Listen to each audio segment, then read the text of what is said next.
오늘은 아이고 흔들리네. 아이고 또 흔들리네.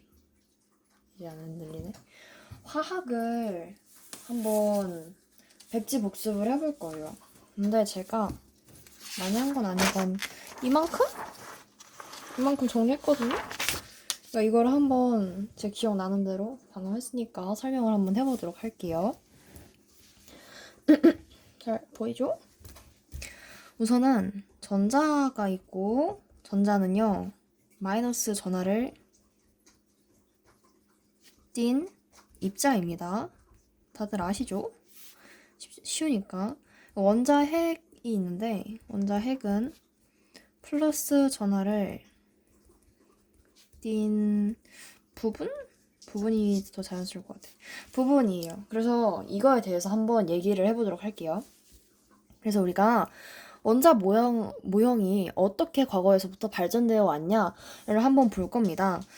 그러면은 우리가 그 원자 모형을 발전시키기 위해서는 여러 실험이 있었겠죠. 그 실험 결과를 토대로 발전을 한 걸 테니까요. 그래서 그거를 중점으로 볼 건데, 이거는 고양이가 바닥을 긁는 소리예요. 네, 무시하시면 되고요. 그 톰슨의 첫 번째는 톰슨의 음극선 실험이 있었어요. 그냥 한번 짚고 넘어가는 겁니다. 톰슨의 음극선 실험이 있었는데, 레이야, 톰슨의 음극선 실험이 있었는데, 이 음극선 실험을 통해서 우선 전자가 있구나. 전자를 알아냈어요. 전자. 두 번째는 러더퍼드의 알파 입자 어쩌고저쩌고 산란 실험이었죠. 이거를 통해서 원자핵이 있구나 알아냈고요. 세 번째가 골튼슈타인인가? 골튼슈타인의 양극선 실험이었죠. 양극선 실험. 여기에서 이제 양성자가 있구나 알아낼 수 있었고요. 그리고 실험이 맞긴 한데 우선 첫 번째가 러더퍼드의 예측이었고, 러더퍼드의 예측 그리고 러더퍼드 예측이랑 체드윅의 발견이었죠. 체드윅의 발견으로 중성자가 있구나, 정성자가 있구나 알 수가 있었습니다. 그러면은 우리가 하나하나 좀 자세히 풀어가도록 할게요. 우선 첫 번째는 톰슨의 음극선 실험이었죠. 대체 이게 뭐냐, 이거 많이 들어보셨을 텐데 이게 뭐냐 물어보실 거예요. 안 물어볼 수도 있어요. 솔직히 이 영상 안 보겠죠. 어쩔 TV. 자, 이렇게 진공 방전관이 있는데 양 옆에다가 전극을 걸어줘요. 여기다가 예를 들어 플러스 전극을 걸어주고 여기다가 마이너스 전극을 걸어줘도 쳐봅시다. 그래서 수천에서 만 볼트까지 진짜 정말 큰 전압이잖아요. 이거를 양극에다 걸어주면요. 근데 우선 그 전에 여기가 기체 방전관이니까 여기 안에 어떤 기체가 들어있을 거예요. 그냥 기체는 어떤 기체든 상관이 없습니다. 왜냐면 이 음극선 실험을 통해서 전자가 있다는 걸 알아낸다 했는데 우리 이미 알고 있듯이 모든 원자들은 다 전자를 가지고 있잖아요. 그러니까 이 안에 들어있는 기체는 종류가 상관이 없어요. 다 됩니다, 다. 종류가 상관이 없습니다. 그래서 이렇게 톰슨이 여기다가 전압을 한번 걸어봤어요. 그랬더니 음극선이잖아요, 음극선. 마이너스에서 플러스 쪽으로 향하는 빛이 발견이 된 거예요. 빛이 발견이 되네. 이걸 우리가 음극선이라고 하기로 했고요. 이 음극선이 바로 기체 입자들의 전자가 있겠죠. 전자의 흐름이라고 보면 됩니다.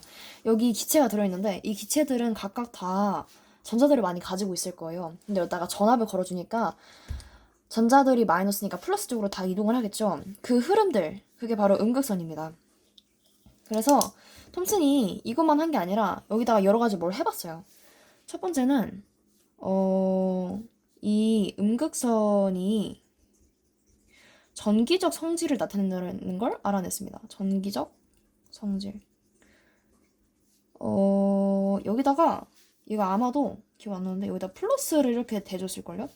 여기다 플러스를 중간에 대주면 마이너스에서 플러스를 가는 게 되게 자명한 사실이니까 여기에서 이렇게 휘어질 거예요. 근데 실제로 그랬대요. 그래서 음극선은 우선 전기적 성질을 가지고 있구나 라고 알 수가 있었고, 두 번째는 음극선이 입자성을 가지고 있다는 거였어요. 입자성.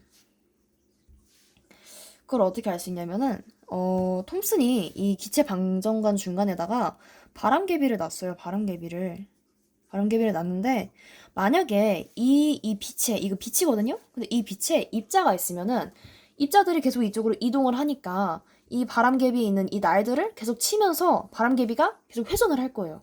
옆으로. 그러겠죠. 근데 실제로 그랬대요. 그래서 바람개비의 회전 때문에 입자성이 있다는 걸 알 수가 있었습니다. 보이긴 하나. 세 번째는 음극선은 직진선이 있다는 거였어요. 직진성. 발음 왜 이러지? 이건 어떻게 알 수 있냐? 우선 얘가 빛이에요, 빛. 만약에 우리가 여기에 이런 손이 있고, 손이에요, 손. 이런 손이 있고, 여기 앞에서 이렇게 헤드라이트 이렇게 빛을 이렇게 비춰준다 생각을 하면요.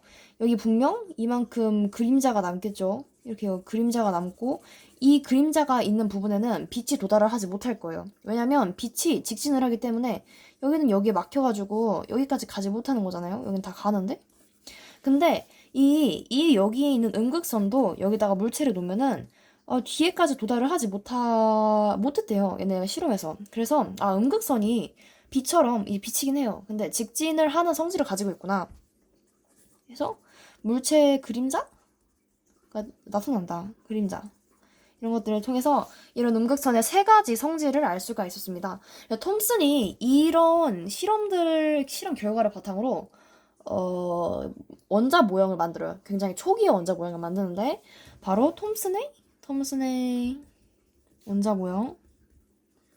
우리가 이거를 이름을 붙였어요. 어떻게? 푸딩 모형이라고. 굉장히 좀 친숙한 지금 몇 시지?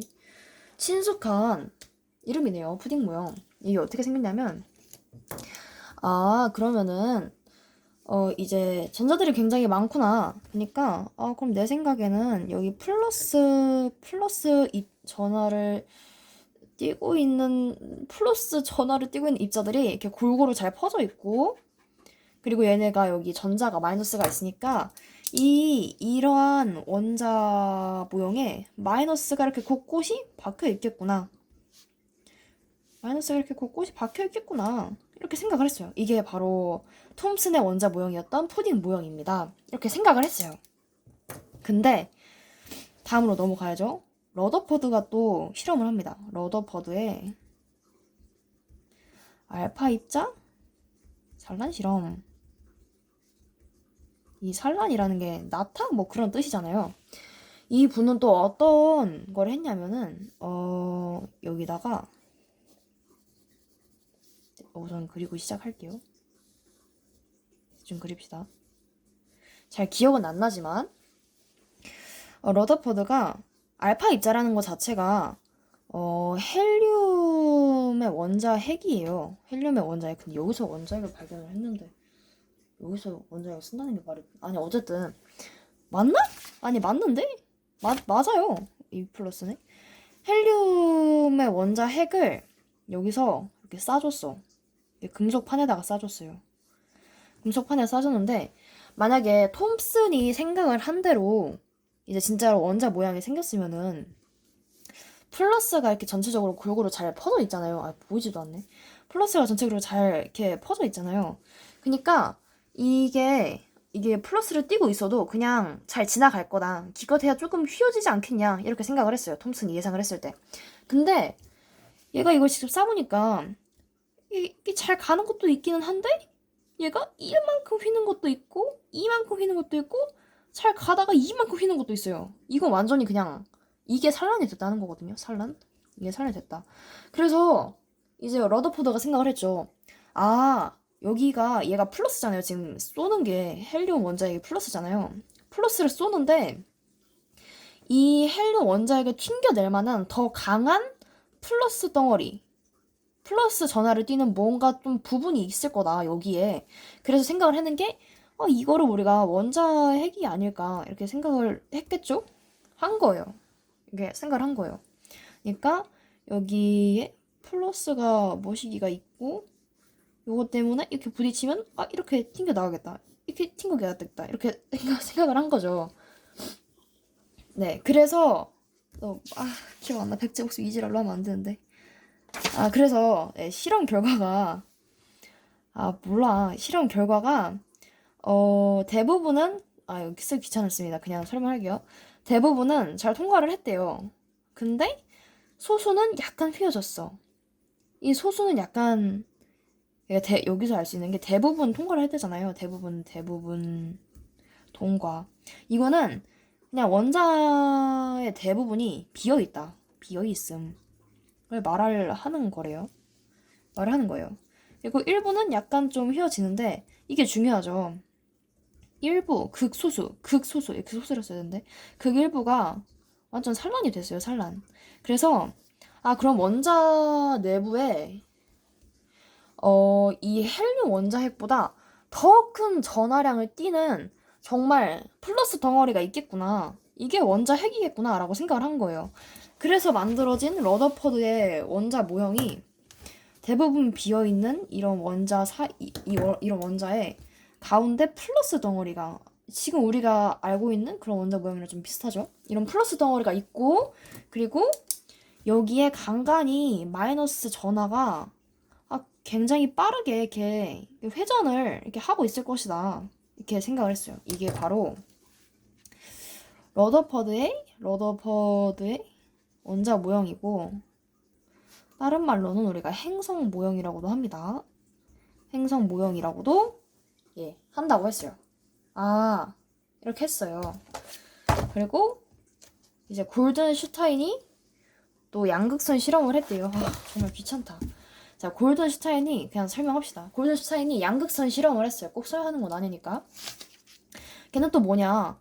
마찬가지예요. 진공 방정관이 있어요. 여기다 플러스 전압 걸어주고 여기다 마이너스 전압 걸어줬는데 여기다가 수소 기체를 넣어준 거야. 수소 기체. 근데 이름에서부터 양극선이잖아요. 플러스에서 마이너스로 가는 빛이 발견이 되대요. 이렇게. 이렇게. 얘도 얘 수소 원자가 H 플러스랑 E 뭐 이런 식으로 E 마이너스 이렇게 만들어지는데 이렇게 되대요. 이렇게 돼가지고 아까 전에는 이 음극선을 통해서 마이너스 전하를 띠는 입자가 있겠구나라는 걸 예상을 했잖아요. 여기서도 양극선이 생기니까 플러스를 띠는 입자가 이 원자 안에 존재하겠구나. 이게 바로 양성자다. 그래서 이래서 그냥 양성자 발견한 거예요. 별거 없습니다. 골튼이죠. 어쨌든 이게 있고 네 번째가 러더퍼드의 예측과 체드윅의 발견으로 인한 중성자인데요. 뭐냐면은 러더퍼드가 아까 원자핵 발견했다 했잖아요. 원자핵을 발견을 했어요. 그래서 원자핵 가지고 좀 더 가지고 놀았나 봐요. 그래서 생각을 해보면요. 우리 수소 원자핵이 있고 이렇게 헬륨 원자핵이 있어요. 헬륨 원자핵이 있어요. E 플러스죠. 근데 러더퍼드가 이걸 재봤나 봐요. 전하량을 재봤는데 전하량은 수소 원자핵의 전하량은 플러스 1이었고 당연히 플러스 2겠죠. 근데 얘네의 질량을 재봤는데 얘는 1인데 얘는 4인 거야. 그니까 얘는 얘의 2배인데 그럼 질량도 마찬가지로 만약에 이 양성자밖에 원자핵이 존재하지 않는다면은 똑같이 2배여야 되는데 얘는 지금 4배잖아요. 그니까 원자핵에 양성자 말고도 전하량은 띄진 않지만 질량을 가지고 있는 무언가가 있을 것이다 라고 러더퍼드가 예측을 했어요. 그걸 중성자라죠. 어쨌든 있을 것이다 라고 생각을 했는데 아마 체드윅이 러더퍼드의 제자일걸요? 이건 확실하지 않은 그냥 뇌피셜이에요. 어쨌든 근데 체드윅이 그래서 베릴륨 원자핵에다가 이 헬륨 원자핵일걸요? 헬륨 원자핵을 이렇게 쏴봐요. 이렇게 쏘는 실험을 했는데 여기서 전하량은 띄지 않고 질량만 가지고 있는 그런 중성자, 이걸 중성자를 하기로 했죠. 중성자가 빠져나오는 걸 이제 목격을 했다. 이제 실험을 통해서 결과를 확인했다 해가지고 여기서 이제 중성자를 발견을 하게 됩니다. 중성자를 발견을 하게 됐어요. 네. 네, 그렇습니다. 다 했네. 네, 그렇네요. 다 했네요. 화학 너무 재미없어. 좀 TMI인데 저는 물리가 재밌고요. 저는 화학을 싫어해요. 저는 화학을 싫어합니다.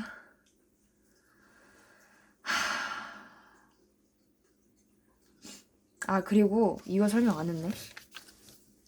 이게 만약에 질량이 그렇게 많이 차이가 나지를 않았으면요, 이 헬륨 원자핵이랑 수소 원자핵이, 그러면은 중성자가 질량이 그렇게 크지 않다고 생각을 했을 텐데, 이 중성자 때문에 질량이 갑자기 4배로 뛰었잖아요. 그러니까 중성자가 질량에 영향을 줄 만큼 굉장히 질량이 크구나라는 거를 알 수가 있습니다.